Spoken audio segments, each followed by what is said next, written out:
Hey, my name is Aditi Jayarajan and I'm a researcher and a PhD candidate in the Florida Museum of Natural History. My research specifically focuses on free-tail bats.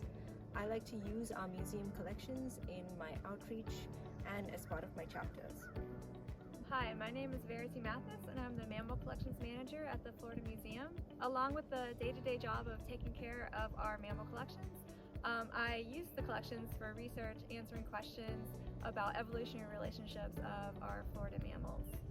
So what is a mammologist? To me, a mammalogist is a scientist who studies mammals. Since we are all mammals, this is rather exciting because we get to study about things that have fur and can produce milk, and we get to study our mammals, and we also get to share this science with other folks.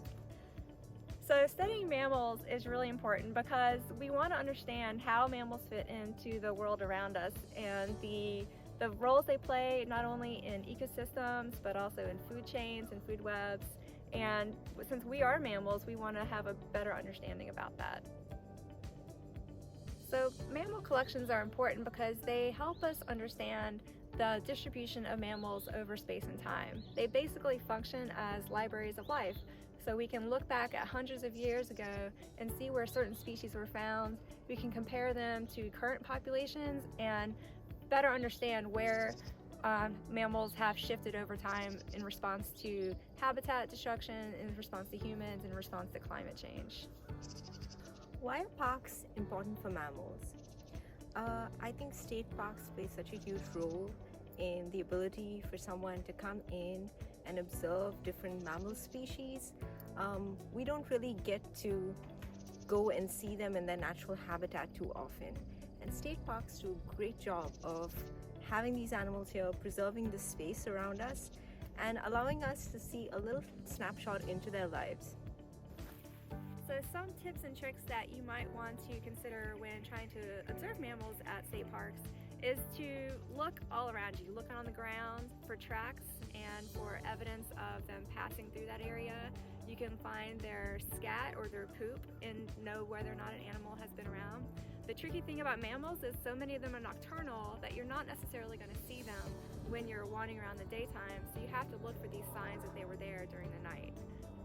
So muddy areas like this are really great places to look for mammal tracks and see what animals have been passing through the area.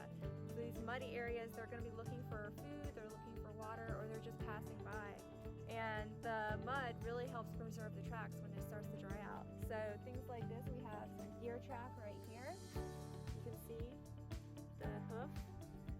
And then we have things that look like possibly a coyote track right here, where you can see the pads of the feet. And also you can look around the area and find animal scat or poop. So here we have a pile of horse poop from the wild horses that frequent Paynes Prairie. So there's a lot of things that you can do to help support mammals. One of the things that I like to do is to support those societies and conservation associations that are working hard to preserve not only their habitat but their populations themselves. Some really good ones are things like the World Wildlife Fund.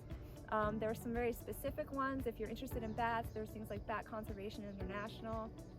There's societies that work to help us understand our mammals around us. So like there's the American Society of Mammalogists, which is a collection of mammals, people studying mammals all over the world.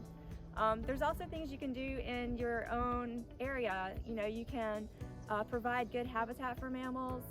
And one of the things that I stress the most is to just give mammals their space. One of the things, the best thing you can do for mammals is to leave them alone and let them go about their lives and without having too much interference with humans around them. Do you have anything to add?